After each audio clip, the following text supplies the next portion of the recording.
Hello guys! Welcome back ulit sa aking channel. So ayun, babalik ulit tayo sa pagluluto. Magluto tayo ngayon ng tinulang manok. Yan, masarap yan sa malamig na panahon. Yan, igisa-gisa muna natin yung mga sangkap. Ayan, may luya, sibuyas, bawang.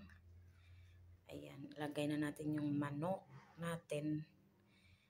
Tinula kami guys kasi malamig ang panahon ngayon. Laging umuulan. Ayan.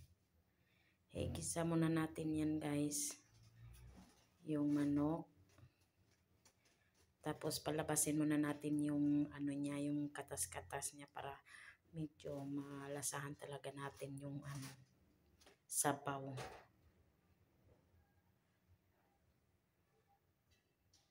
Ayan. Lagyan natin ng pamintang durog para kumapit talaga yung ng chicken natin, o diba? Ang sarap-sarap niyan, guys.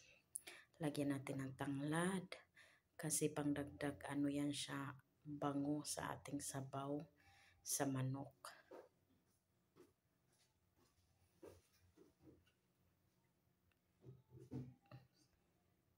Ayan.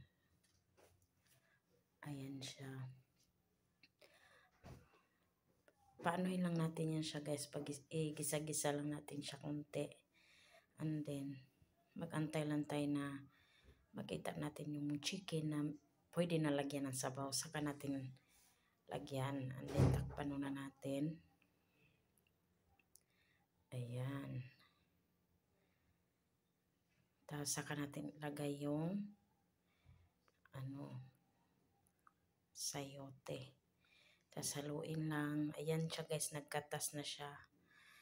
Ayan, hindi pa natin sinabuan yan ha. Yung lang yan ng chicken. Yung katas na lumabas sa kanya. Ayan, takpan natin ulit para manuot-suot talaga yung lasa ng mga sangkap. Yan, kulong-kulo na talaga siya. Saka natin lagyan ng tubig. Ayun. Masarap yan guys ha. Malamig. Umuulan kasi lagi dito. Sobrang lamig. Kaya kailangan natin ng sabaw. Ayan. Pakuluin lang natin yan guys. Tapos timplahan. Ayan.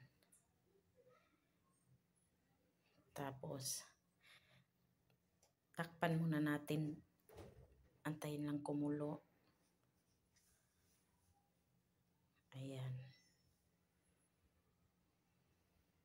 Ayan, kumulo na siya. Ayan, kulong-kulo na talaga siya, 'di ba? Naglabasan na yung Tapos lagyan natin ng malunggay kasi mas masarap siya pag may malunggay yung tinulang manok, guys. I-try nyo yan, sobrang sarap.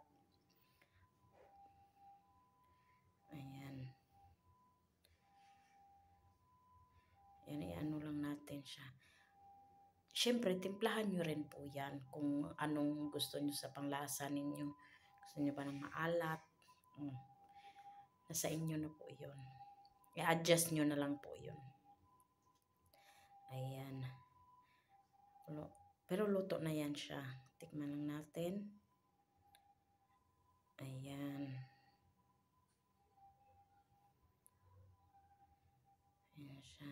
Nagsaing kami sa kabilang sa kabilang salangan. Ayan.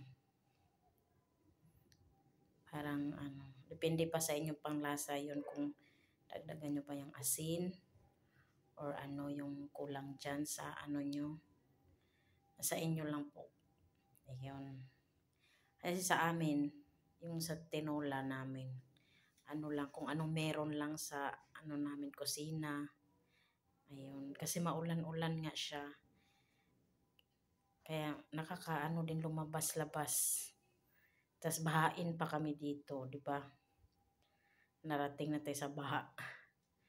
Ayan. Kulong-kulo na talaga siya, guys. Inano ko na lang yan siya sa timpla niya. Nag-ano na lang ako sa timpla. Ready to eat na yan.